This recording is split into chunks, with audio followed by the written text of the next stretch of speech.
हैं कि sales background वाले लोग ही आरसीएम में सक्सेसफुल होते हैं, और ये एक ऐसी धारणा है जो बिल्कुल भी सही नहीं है।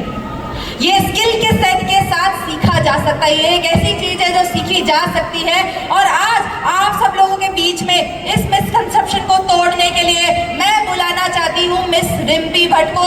एक बार तालियां हो जाए आप लोगों के बीच। मेरा नाम रिम्पी भट्ट है और उत्तराखंड रुद्रप्रयाग डिस्ट्रिक्ट ऊखीमठ की रहने वाली हूँ, और पिछले 4 साल से इस अभियान की विद्यार्थी हूँ। सीख रही हूँ इस खूबसूरत से अभियान को अपनी ग्रेट अपलाइनों के सानिध्य में। मैं प्रणाम करती हूँ इस मंच के माध्यम से आदरणीय टीसी सर, हमारे अभियान के संस्थापक। प्रणाम करती हूँ सभी रिस्पेक्टेड कोर लीडर, और प्रणाम करती हूँ पूरी यूथ टीम का जिन्होंने इतना बड़ा आयोजन किया। मेरी इस अभियान में पिछले 4 साल पहले शुरुआत हुई थी। मेरी किसी पड़ोसी के माध्यम से मुझे ये अभियान मिला था। शुरुआत में मैंने सीरियसली नहीं लिया इस काम को, क्योंकि 2 वक्त की रोटी के लिए बहुत ज्यादा स्ट्रगल नहीं करना पड़ता था, और ऐसा नहीं लगता था कि इस काम की जरूरत है, क्योंकि आसानी से जो है 2 वक्त की रोटी मिल जाती थी। लेकिन उसके बाद मेरे जीवन में एक ऐसी घटना हुई जिसने जो है मुझे हिलाकर रख दिया अंदर से, और ये हो गया था कि अब जीवन आगे जीना है या यही खत्म करना है। क्योंकि मेरे 2 छोटे छोटे बच्चे थे, मेरी एक बेटी 4.5 साल की और बेटा 2.5 साल का। तो 2 छोटे बच्चों के साथ में जो है मेरे पति ने मुझे छोड़ दिया था, और ऐसे लग रहा था कि मैं कौन सा तरीका अपनाऊं जिससे मैं अपने आप को ही खत्म कर दूं।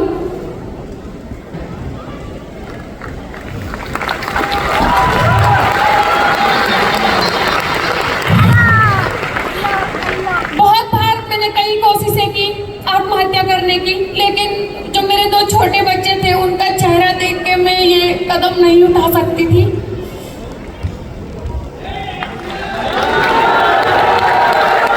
संघर्ष भरी जीवन की शुरुआत हुई तो मैंने सिलाई के काम से शुरू किया, सिलाई से शुरू किया। और लॉकडाउन के टाइम पे मेरी ऐसी परिस्थिति थी कि मेरे पास 100 रुपये तक नहीं था, तो सिलाई से शुरुआत की। थोड़ी बहुत 4-5 हजार रुपये इकट्ठा किए, उससे मैंने कुछ लेडीज कॉस्मेटिक सामान खरीदा गांव में, उसको बेचने लगी, मेलों में ठेलियां तक लगाती थी।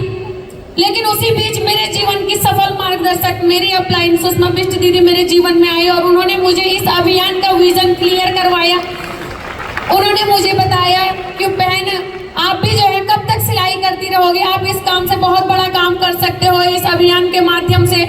और ये अभियान महिला सशक्तिकरण पे काम कर रहा है। मैंने कहा मैं कैसे कर पाऊंगी। उन्होंने कहा आपको जो है ऑनलाइन मीटिंग अटेंड करनी है और सीखना पड़ेगा यहाँ पे। तो मैंने कहा दीदी माफ करना, मेरे पास बटन वाला फोन है, मैं नहीं सीख सकती हूँ, मैं कैसे करूँगी।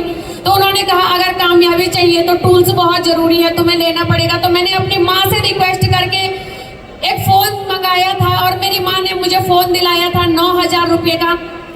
काम करने का कोई बड़ा मकसद नहीं था शुरुआत में, क्योंकि मुझे समझ नहीं आ रहा था, क्योंकि जो मेरी अपलाइन है वो बहुत अच्छी खासी पढ़ी लिखी महिला, उनकी एजुकेशन के बारे में मैं क्या बताऊं, क्योंकि मुझे पता ही नहीं है कि वो डिग्रियां क्या होती है। उनको कहते हैं कि बीएड एमएड क्या क्या कर रखा है, यूटेड सीटेड पता नहीं क्या क्या बोलते रहते हैं वो। तो मैंने कहा ये शायद पढ़े लिखे लोगों का काम है, क्योंकि मैं सिर्फ हाई स्कूल हूँ। और मैंने यहाँ पे जो है मुझे लगा मेरे बस का नहीं है, मैं नहीं कर पाऊंगी। लेकिन मेरी अपलाइन ने मुझे विश्वास दिलाया, भरोसा दिलाया कि नहीं तुम कर सकते हो। तो शुरुआत में मकसद था सिर्फ 9,000 रुपये का फोन जो मेरी माँ ने दिलाया है उसकी कीमत वसूल होनी चाहिए। तो वहां से शुरुआत की थी। एक ऐसे घर में मैं रहती थी जहाँ पे बारिश के दिनों में हम पूरे बिस्तर पे सो नहीं पाते थे। तीनों, मेरे 2 बच्चे और मैं, हम तीनों 3 बेड के कोने पकड़ के सो जाते, क्योंकि बीच बिस्तर में पानी टपकता था और नीचे जो है बर्तन रखने पड़ते थे। तो इस संघर्ष के साथ मैंने इस काम को शुरू किया, और मैं धन्यवाद करती हूँ आदरणीय टीसी सर का, जिन्होंने सही में महिला सशक्तिकरण के ऊपर काम किया है, सिर्फ बातें नहीं। अगर आज ये अभियान नहीं होता, पता नहीं मैं इस दुनिया में होती नहीं होती, और होती भी तो पता नहीं कहाँ किस गुमनाम की जिंदगी जी रही होती। तो एक ऐसी जगह से आने के बाद जो है मुझे यहाँ पर आज इस लेवल पे, स्टार पर्ल के लेवल पे हूँ।